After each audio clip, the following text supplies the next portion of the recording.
لله ما في السماوات وما في الأرض وإن تبدوا ما في أنفسكم أو تخفوه يحاسبكم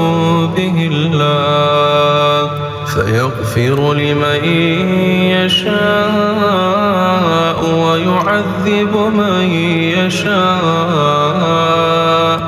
والله على كل شيء قدير. آمن الرسول بما أنزل إليه من ربه والمؤمنون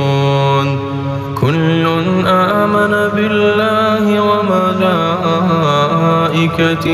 وكتبه ورسله